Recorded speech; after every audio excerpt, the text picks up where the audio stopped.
Alright, quick little lesson here when it comes to the bottom edge. You can see over there, everything looks and appears to be okay, no significant leak issues going on. But what you notice along this bottom edge here is the shingles do not hang down over the fascia metal. And why that's important, because as you come down closer where I'm at here, we have a little bit of leak going on in rotten wood. The decking right through here is completely rotten out for a pretty good stretch. It's been going on for a while, and now you've got soffit leaking, rafter tail rot probably, just some issues going on. And a lot of this is caused because when they ran the shingles, they did not hang them down. It's extremely important. First of all, if you have ice and water and it goes down over the fascia board, it's going to block any of this, whether you have ice damming or not, or water wicking back up under. If you have apron and you ice and water on top, it sticks down, that's my preference, whatever, as long as you have a plan on why and you have a good reason for it. The biggest issue what's going on here is the shingles do not overhang. It's right smooth flush with this, so water surface tension and water running off is wicking right back up under. You can see all the dirty trail of it going in, and over a prolonged period of time it starts soaking up the decking. Whether you have paper or not, works up under, just starts rotting it, dripping through. Now you've got significant damage, not just the decking surface, you've got the fascia board, you got rafter tails, soffit, and yeah, it's just gonna have some work and repair that needs to be done up under here. There's some areas where it's completely breaking off.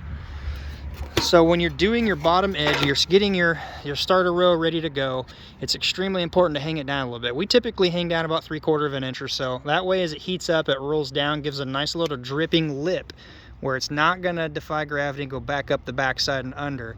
Part of this is, yes, it is short. The edge metal, my ladder's kind of pinned on it here, let me reach down. The edge metal is pretty flat.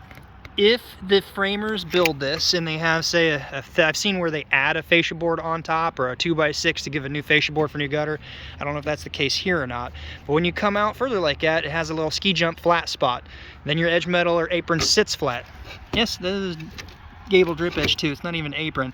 But when it has a flat spot, it's just inviting the water to wick right back up under. So if you're planning on doing your own roof, please, please, please, hang your shingles down just a little bit. A rough rule of thumb, what we do, say your shingle measures, well, whatever it measures, say it's 13 inches, 12 inches, doesn't matter. All you got to do is minus about 3/4 inch off of that thickness of the shingle when you're measuring off your drip edge or apron. Measure up, so if just say it's a 13-inch shingle, you're going to mark 12 1/4 up. So when you crack a line across the bottom, it's all straight. You run your starter shingle, well, your starter row is going to be smaller, so same process, but whatever your manufactured starter row is, just deduct 3/4 inch. When you mark it and you crack that line, you run it there, it's going to actually run and hang down a little bit. Hopefully that makes sense. I may be making it sound way worse. This shingle here, wherever that edge is, smooth and flush, measure up, say 12 3/4. I'm sorry, 12 1/4, that's going to be 3/4 inch off of 13 inches. So your 13-inch shingle, starting at that on the top, comes down. And you might be wondering why you measure from their top too. So if you have to measure several lines, target lines, if you measure for your bottom and you throw the shingle down, it covers it, the next line. So you always mark for the tops of your shingle, that's the part that's visible. As you run that out, it'll be straight and it's going to hang down, it heats up, it curls down into, give you a nice little dripping lip, and you don't have water wicking back up under, causing this kind of an issue going on here. Costly repair needed now. Anyway, hope it helps. So you know what to do.